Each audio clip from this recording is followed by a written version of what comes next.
शम्मा जली तो परवाने हुए, शम्मा जली तो परवाने हुए, शराब बनी तो मैखाने हुए। आखिर कुछ बात है मोदी में जो हम सब कायस्थ उनके दीवाने हुए। अगर आरजेडी कह दे कि हमेशा कैंडिडेट देंगे कायस्थ को, तो हम लोग कायस्थ को वोट देंगे, लेकिन ऐसा करती नहीं है। उसके अंदर जो है ना दुर्भावना है। अब हम लोग सब लोग मोदी मय हो गए हैं। नमस्कार, धरतीपुत्र आप देख रहे हैं, आपके साथ मैं हूं विद्यानाथ झा और अब हम पहुंच गए हैं बिहार की राजधानी पटना में। पटना साहिब सीट है ये। यहां कायस्तों का बोलबाला है और कायस्थ वो समाज जो सबसे ज्यादा पढ़ा लिखा, सबसे ज्यादा सिविलाइज्ड, और आप कहें अगर कि कायस्थ की वजह से, कायस्तों की वजह से पटना साहिब सीट हमेशा से बीजेपी के लिए गढ़ मानी जाती रही हो। चाहे शत्रुघ्न सिन्हा यहां से चुनाव लड़े हों, रविशंकर प्रसाद चुनाव लड़े हों, 2009 में परिसीमन के बाद जब ये सीट बनी तो उसके बाद से लगातार बीजेपी का कब्जा रहा। शत्रुघ्न सिन्हा कांग्रेस के साथ चले गए तो यहां के लोगों ने उनको नकार दिया, हरा दिया, उन्हें बीजेपी के साथ जाना ही पसंद है।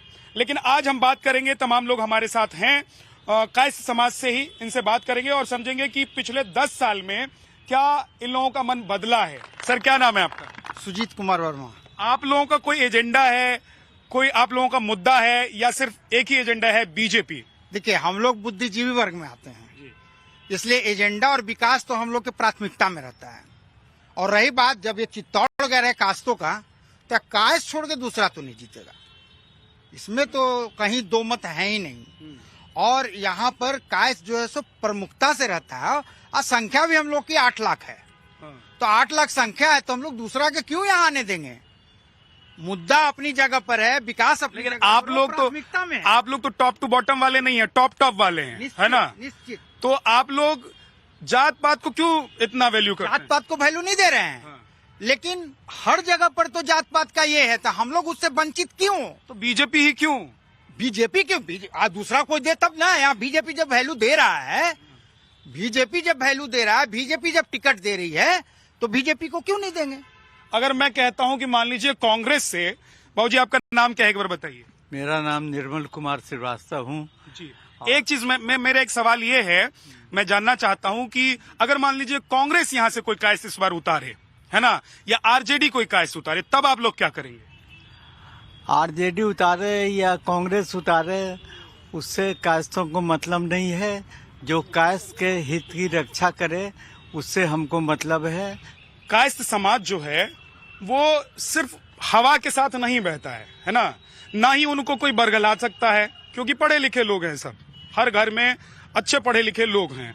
तो आप लोग क्या रामलला का मंदिर बन गया तो उस हवा में आप लोग बीजेपी के साथ चले जाएंगे, या आप लोग मोदी पूरे देश में हो रहा है तो इसलिए मोदी के साथ चले जाएंगे? ऐसी बात नहीं है। कायस्थ समाज अपने आप में एक बुद्धिजीवी समाज है, और जहां पर इतने लोग हैं, सबका कितना माइंड है।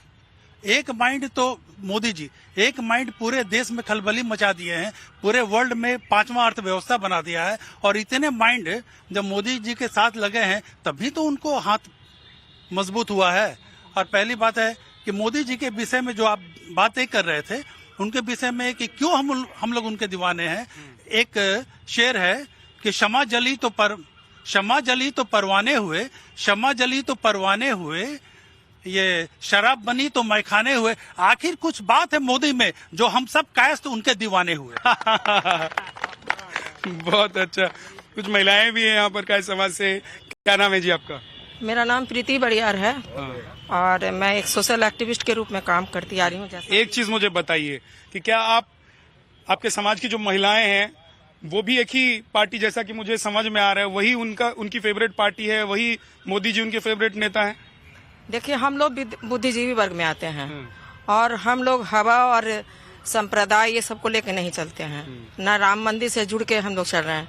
हम लोग मोदी जी जो काम कर रहे हैं उसको देख रहे हैं, जो विकास की काम कर रहे हैं। आज शिक्षा, महिलाओं, गांव में लड़कियां पढ़ रही हैं, नौकरी कर रही हैं। आज हम लोग स्वतंत्रता का अनुभव कर रहे हैं। आज 14 के बाद? जी हाँ। 14 से पहले स्वतंत्रता का बिल्कुल नहीं, गुंडा राज था। हम लोग 6 बजे के बाद हम लोग क्या पुरुष भी नहीं निकल पाते थे। आज हम लोग बहुत स्वतंत्र महसूस कर रहे हैं और अभी व्यवस्था भी की जा रही है कि हम लोग रात भर भी चल सकते हैं। हम लोग को ये एहसास है कि बीजेपी अगर आती है तो बिहार नए परिप्रेक्ष्य में फिर से उभर कर आएगा। ठीक, क्या कह रहे हैं? सबसे बड़ी बात है कि प्री एनडीए और पोस्ट एनडीए में अंतर, सबसे बड़ा डिफरेंस ये हुआ, हम लोग जब छोटा थे तो डेवलपमेंट तो नेगेटिव में था, तो नेगेटिव से फर्स्ट ऑफ ऑल वो तो ग्राउंड पर आएगा, जीरो में आएगा। तो जीरो में आया तो धरातल पर दिखना शुरू हुआ लोगों को। और आज जो कनेक्टिविटी रोड से लेकर के आप कुछ भी देख लीजिए, पहले क्या था कि अगर दूर दराज से पटना आने में, जो पटना एपी सेंटर आया एवरीथिंग के लिए, शिक्षा के लिए, एजुकेशन के लिए, हॉस्पिटल के लिए, सारा चीज के लिए, तो 10 से 12 घंटा लग जाता था। आज नितिन गडकरी के प्रयास के चलते बिहार के किसी भी कोना से पटना आने में आपको मैक्सिमम 4 से 5 घंटा लगेगा। और सबसे बड़ा बात है कि बीजेपी को हम लोग इसलिए भी पसंद करते हैं कि वहां टेकन फॉर ग्रांटेड नहीं को लिया जा सकता है, बाकी जो अदर पार्टीज में होता है। आप देखिए कि बड़े बड़े नेताओं का भी पत्ता कट गया वहां, जो फर्स्ट लिस्ट में ही आया, तो वहां जो काम करेगा वही रहेगा। अब क्या करें, क्या करना चाहिए? पहले तो पटना की धरती पर धरती पुत्र का स्वागत है। श्रीमान, मैं मोदी जी से एक निवेदन करूंगा कि एम्प्लॉयमेंट जनरेशन के लिए जितना ज्यादा हो सके करना है। बहुत बेरोजगार हैं जो उनको रोजगार रोटी चाहिए।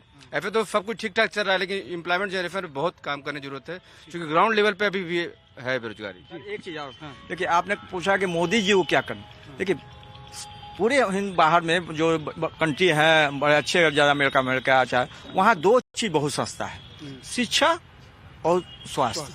स्वास्थ्य के लिए तो मोदी जी आयुष्मान भारत ला दिए, शिक्षा के लिए उनको करना पड़ेगा। और शिक्षा में ही सबसे ज्यादा अगर बिहारियों को सबसे ज्यादा अगर खर्च करना पड़ रहा है, अपने आय से भी जाके कर्ज लेके जो वो देखते हैं, वो शिक्षा पर करना पड़ रहा है। मान लीजिए कि हम कमाते हैं 10,000, मेरा बेटा को अच्छा पढ़, हमको तो उससे 10,000 में नहीं हो पा रहा है। तो जब तक जो प्राइवेटेशन जो शिक्षा है, उनको मोदी जी से मेरा खास करके व्यक्तिगत कहा कि हम उसमें हम भोगी है, मेरा बेटा भी ड्यू में पढ़ रहा भी है ऑल इंडिया में। ठीक है, देखिए वैसे काय समाज के बीच में और शिक्षा को लेकर आप लोग जागरूक नहीं हो तो फिर तो बात ही नहीं पूरी होगी। उनसे कहना है कि वो शिक्षा पर कम से कम खर्च को हो। वैसे बिहारियों के पास है ही क्या, पढ़ाई के अलावा बिहारियों के पास कुछ नहीं होता है ना। यहाँ कोई बड़ी बड़ी इंडस्ट्रीज तो लगी नहीं है। यहाँ के लोग एजुकेशन के लिए उनसे करें कि एजुकेशन पर ध्यान देंगे, तब बिहारियों का और सभी समाजों का उद्धार होगा, चाहे जो गरीब भी है। लास्ट 20 ईयर से देखिए कि हमारे बीजेपी है, काश्तों को ही टिकट देती है और हम लोग आस्था बन गई है। आप लोग तो जातिवाद चाहते हैं। कोई जातिवाद नहीं। अगर आरजेडी कह दे कि हमेशा कैंडिडेट देंगे कास्ट को, तो हम लोग कास्ट को वोट देंगे, लेकिन ऐसा करती नहीं है। उसके अंदर जो है ना दुर्भावना है, कास्टों के प्रति जो है ना दुर्विचार है, लेकिन बीजेपी ऐसा नहीं देखा गया है। और जो हम लोग को साथ देगा, हम लोग उसको साथ देंगे। ठीक, आप आ जाइए भाई साहब, आपका क्या नाम है? अच्छा, आप कुछ बोलना चाहते हैं, बोलिए ना। देखिए, भाजपा को बिहार या अदर स्टेट में जो मेहनत करना पड़ा, देखिए बिहार में तो जाति का शुरू से रहा है और जाति के आधार पर ही वोट पड़ा। जातिगत जनगणना भी हो गया। जातिगण जहाँ तक कि जाति जनगणना हो तो हमको उसको नहीं मानते हैं, इसलिए कि वो फ्लॉप है। मैं भी उसमें हिस्सा था, कर रहा था, और क्या क्या उसमें किया गया कुकर्म हम लोग जान रहे हैं। जहाँ तक भाजपा को कास्तों का वोट देने का है, शुरू से भाजपा कास्तों का जो समाज है शुरू से देशभक्त रहा है। वो जब कांग्रेस अच्छी काम की तो कांग्रेस को वोट दिया। जिस दिन से कांग्रेस ने खराब काम करना शुरू किया समाज के लिए, समाज क्या खराब किया? जैसे समाज को बांटने का जो हुआ, मैंने हिंदू मुस्लिम का जो हुआ, जो 89 में जो कांड हुआ, अयोध्या का मंडल कमीशन में हुआ, चाहे जो हुआ, उस समय से कायस्तों ने कांग्रेस को छोड़ना। अभी तो राहुल गांधी पहले भारत जोड़ो यात्रा, फिर भारत जोड़ो न्याय यात्रा कर रहे हैं, तो कांग्रेस तो जोड़ रही है। कहने से नहीं होता है। हम लोग भी आज 60 साल के लगभग में आ गए हैं। हम लोग केवी शाह के रीजन में हम लोग तब छोटा थे, हमारे घर में आते थे। उस समय से जब हमाया बाबू थे, उनका जो बेल हुआ, हमारे फादर थे, पीडब्ल्यूडी में थे। हम आज से भी देखते आ रहे हैं, कहने और करने में बहुत अंतर है। आपके चैनल को हम धन्यवाद देना चाहते हैं कि आप आम जनों के विचारों को अभी चुनाव से पहले जानने का प्रयास किया, लेकिन हम जो है नगरवासी हैं, हमको सबसे पहले यहाँ की सुविधा चाहिए। जो देख लीजिए बाढ़ के दिनों में क्या स्थिति होती है, या अभी बरसात थोड़ा सा हो जाए तो जो मोहल्ला है पाटलिपुत्रा, कंकड़बाग डूब जाता है, नाव चलने लगती है।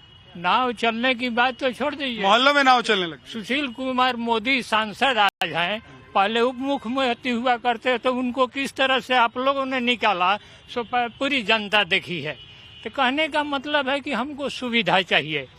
आप ही बताइए, आक्रमण होता है ये फुटपाथ वाले को, हाँ, ये अतिक्रमण, इन लोगों को एक बार हटाया जाता है और दूसरे दिन जो दूसरा मजबूत होता है वहाँ फिर जो है स्थायी हो जाता है। ये कौन देखेगा? दिक्कत ये है ना कि बिहार की जनता किसी एक पार्टी को पूर्ण बहुमत नहीं देती है। बीजेपी को भी थोड़ा नीचे रख देती है, आरजेडी को भी नीचे रख देती है, और नीतीश बाबू से जो प्रेम है वो छूटता नहीं है। देखिए, प्रेम का तो ऐसा शब्द है ना, जो आपसे भी हमारा प्रेम हो सकता है, आम जनों से भी प्रेम हो सकता है, लेकिन सुविधा का जहाँ तक सवाल है, ये गरीब जो है भूखे मरता है, उसको पहले आप इंतजाम कर दीजिए कहीं, उसके बाद में हटाइए यहाँ से, जाइए ना। 40 में से कितनी सीट इस बार एनडीए को जा सकती है यहाँ से? 40 दूना 80 को सीट और यदि लोग बढ़ा दे संसद से तो अच्छी बात है। अगर 40 के बाद भी ये निश्चित है कि पीएम नरेंद्र मोदी अभी तक अच्छे पीएम हमें मिले हैं। क्या नाम है आपका? शशांक। बीजेपी ने अब जो है नीतीश कुमार के साथ बीजेपी है 2024 के चुनाव में, इससे पहले 19 में भी दोनों साथ में लड़े थे। आप लोगों को लग रहा है कि इसकी जरूरत थी बीजेपी को, या अगर नीतीश बाबू को साथ लिए बिना भी 40 सीटों पर बीजेपी लड़ती लोकसभा का चुनाव तो फायदे में रहती? बिहार को अगर शुरू से एग्जामिन किया जाए तो यहाँ पर सबसे प्रबल रहा है कास्ट समीकरण, और कास्ट समीकरण के अकॉर्डिंग साथ लेकर चलना लाचारी है, अदरवाइज आप जीत नहीं सकते हैं। आप लोहिया जी के जमाने से याद कीजिए तो बिहार जो है एक राजनीतिक प्रयोगशाला रही है। उस राजनीतिक प्रयोगशाला में यहाँ पर हमेशा कास्टिज्म को ही प्रमोट किया गया है। कोई भी हो, अगर एक पार्टी अगर सामाजिक न्याय की बात करती है तो वो भी कास्ट का समीकरण को ही लेकर के चल रही है। तो उस परिस्थिति में आप अगर बिहार का भला चाहते हैं तो ये एक बीच का रास्ता है, एक उदारवादी सोच है। उसी उदारवादी सोच के तहत हमारी लाचारी या मजबूरी या हमारी मानसिकता है कि अभी का वर्तमान गठबंधन या समीकरण सही परिप्रेक्ष्य में है। ठीक है, बहुत बहुत शुक्रिया आप सभी लोगों का। तो धरतीपुत्र में आज इतना ही। कल फिर एक नए लोकसभा क्षेत्र से आपसे मुलाकात होगी। आप देखते रहिए नवभारत।